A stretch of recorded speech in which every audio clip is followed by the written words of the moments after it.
example, I think is very powerful. But sound in general creates a certain vibration. And can be enchanting, can be like I'm using a crystal ball, different music. But that vibration, it goes to us, and we perceive it's going to affect our brain and it's going to affect our mind. That means, and this has been also studied in science, in neurophysiology, in neuroscience. That means you can use the sound to change the person's feelings and the person's state.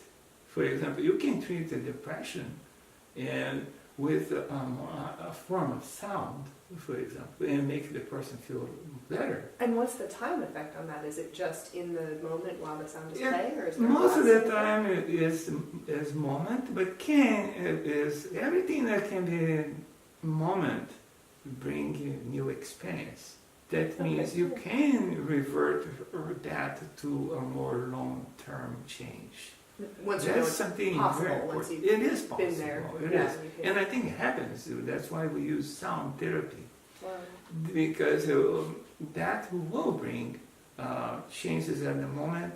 But every change that you bring in the moment, your brain is going to respond, and your brain is going to change. That means that moment of change can become more permanent. That is neuroplasticity. You know? Wow. But the key thing is that sound is powerful to influence the way we feel, and you can be happy, and if you listen a sad song, for example, or a different form or chanting or vibration, that can bring you to a different another level, like more sad would say. But the way we use sound is in some ways to promote well-being. That means we use sounds like chanting, like the crystal balls, the gong, to promote relaxation, to help people to meditate, to bring to a different state in their minds. That will facilitate them to go through this different state, and that could be a permanent change with time. But it sounds like it's an accelerator. Even if it's happening just in the moment, that using sound accelerates the process. It's a way to get people a little bit farther, a little bit faster. Yeah, I mean, I would use catalytic.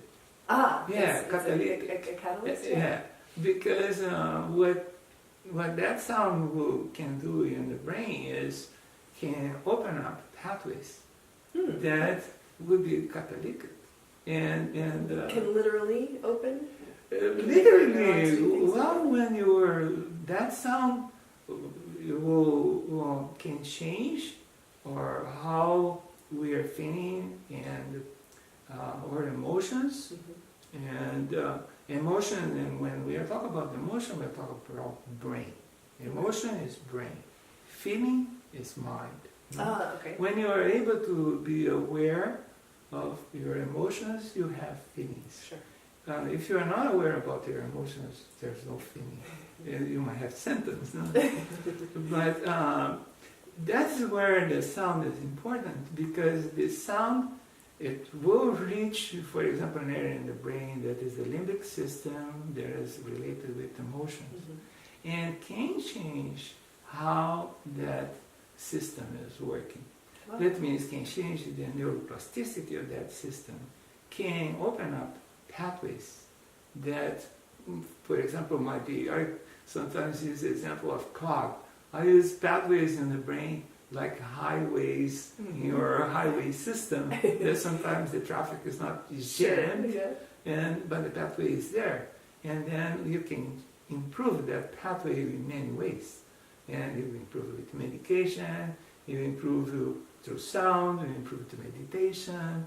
There are many ways that you can act and help someone to unclog that pathway, I would say, or create a new highways. So what's the nature of, what are the characteristics of sounds that affect people in those positive ways that would help to clear up the pathways or to make new pathways? Now, you've mentioned the crystal balls and chanting or the gong or music. Is there a commonality? Is there a certain type of sound that There are, positive and there are sounds that I think you learned this with Nisa, that teach Qigong, and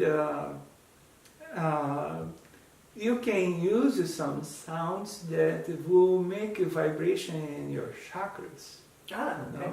For example, there are some sounds that will be related with different chakras. The seven And so chakras. it's about the pitch? Yes. And the same you can do with crystal balls, you can do with chanting. That means I use chanting a lot. I like chanting. For example, I sleep every night listening chanting.